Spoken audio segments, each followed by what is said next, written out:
मोक्ष प्राप्त करने के साधन। शास्त्रकारों ने मोक्ष प्राप्त करने के 10 साधन बताए हैं। 1. मौन अर्थात इंद्रिय जीत होकर वाणी का संयम कर ले। वाणी का प्रयोग कभी सांसारिक कार्यों में ना करें। 2. ब्रह्मचर्य व्रत अर्थात ब्रह्मचर्य का विधिवत पालन करें।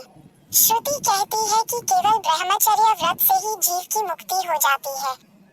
3. शास्त्र श्रवण निरंतर करते रहें और श्रवण के पश्चात उसका सतत मनन और निधिध्यासन चलता रहे तो भी मुक्ति का मार्ग प्रशस्त होता है। 4. तप अर्थात तपस्या से अहम मिटता है। तपस्या की उत्तरोत्तर वृद्धि से ब्राह्मी स्थिति को जीव प्राप्त होता है अर्थात बहम में लीन हो जाता है। 5. अध्ययन अर्थात बुद्धि का व्यायाम। निरंतर शास्त्र अध्ययन और तदनुसार उसका चिंतन मनन जीव को ब्रह्मागामिनी बनाता है। भगवद गीता के अनुसार भी बुद्धि के समीप ही तो ब्रह्म है। 6. स्वधर्म पालन अर्थात जिस वर्ण के हों, जिस मत के हों, जिस आश्रम आदि के हों, धर्म का पालन करते रहें, ये भी मोक्ष का मार्ग है। 7. शास्त्रों की व्याख्या अर्थात शास्त्रों की प्रबल युक्तियों द्वारा युक्तियुक्त व्याख्या करें। ये भी मुक्ति का मार्ग प्रशस्त करती है। व्याख्या करते समय बुद्धि अत्यंत सूक्ष्म हो जाती है और ब्रह्म तो सूक्ष्माति सूक्ष्म है। स्थूल बुद्धि वाले तो स्थूल शरीर ही पा सकते हैं। 8. एकांतरवास अर्थात संसारी कोलाहल और चकाचौंध से दूर। एकांतरवास का अर्थ अपने दायित्वों से भागकर पर्वत, जंगल, आश्रम आदि में भाग जाना कदापि नहीं है।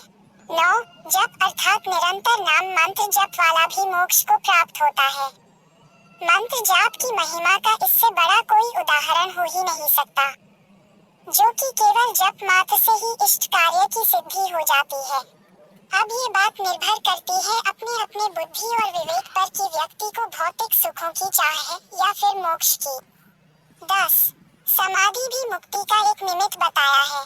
शास्त्रकारों ने आसन, प्राणायाम, प्रत्याहार, धारणा, ध्यान और अंततः समाधि इन 6 को योग शास्त्रों में षडंग योग कहते हैं।